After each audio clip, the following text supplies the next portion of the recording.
मित्रांनो 90% लोक एक स्टेप मिस करतात आणि नंतर स्कॅम झाला असं ओरडत बसतात. युज्ड कार घेताना PDI अवश्य करा, प्री डिलिव्हरी इन्स्पेक्शन, नाहीतर खिशाला मोठा बांबू बसू शकतो. म्हणून तुम्हाला या 4 इम्पॉर्टंट गोष्टी अवश्य चेक केल्या पाहिजेत. गाडी समोरून ठोकली की नाही कसं ओळखणार? इथे बोल्ट्स पाहायला मिळतात. जर समोरून ठोकले असेल तर हे ओपन करावं लागतात. याच्यावर मार्किंगचं असतं मित्रांनो. इंजिनमध्ये सुद्धा काही काम करण्यात आलं की नाही हे कसं चेक करणार? सिंपल आहे, सगळे बोल्ट चेक करा, इंजिनच्या साईडचे, भोवतीचे.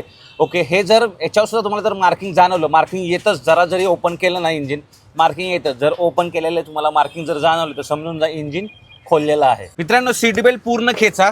ओके, आणि हा खेचल्यानंतर इथे कुठल्या प्रकारे तुम्हाला जर धूळ जाणवली, ओके, एवढ्या स्पेसिफिक पार्टला चिखल जाणवला किंवा हा पार्ट खराब असेल तर समजून जा की ही जी गाडी आहे ती मित्रांनो आहे ना फ्लडेड एरियामधील आहे, गाडीमध्ये पाणी शिरलं होतं मित्रांनो. चौथं तुम्हाला मित्रांनो चेक करायचे कूलंटचा कलर बघू शकता तुम्ही. कूलंट जर मित्रांनो मडे असेल, म्हणजेच घाण जमा झालेले असेल याच्यामध्ये, किंवा हे जर कूलंट मित्रांनो गढूळ असेल तर समजून जा तो इंजिनमध्ये प्रॉब्लेम असू शकतो, किंवा मित्रांनो आहे ना कूलिंग सिस्टीममध्ये सुद्धा डेफिनेटली प्रॉब्लेम असू शकतो. पुढे जाऊन इंजिन सीज होण्याचे चान्सेस खूप असू शकतात. त्याच्यामुळं कूलंट लेवल आणि ते गढूळ आहे की नाही हे सुद्धा तुम्हाला चेक करायचे. तर हे मित्रांनो काही 4-5 मुद्दे आहेत जे तुम्हाला चेक करायचे जर गाडी ॲक्सिडेंटल आहे की नाही हे फाइंड आउट करण्यासाठी, किंवा गाडीच्या इंजिनमध्ये काय काम आहे की नाही हे चेक करण्यासाठी. बऱ्याच गोष्टी असतात ते आपल्याला चेक करणं गरजेचं असतं ड्युरिंग PDI. तुम्ही एक ट्रेंड मेकॅनिकसुद्धा घेऊन जाऊ शकता तुमच्यासोबत गाडी घेताना. अक्षय तृतीया जवळ येते, किंवा तुम्हाला स्वतः PDI करायचं असेल तर डिटेल चेकलिस्ट पाहिजे असेल तर कमेंट करा. PDI तुम्हाला चेकलिस्ट आहे ना DM येऊन जाईल. आणि चेकलिस्ट पाहिजे असेल मित्रांनो तर फॉलो करणं गरजेचं आहे. धन्यवाद.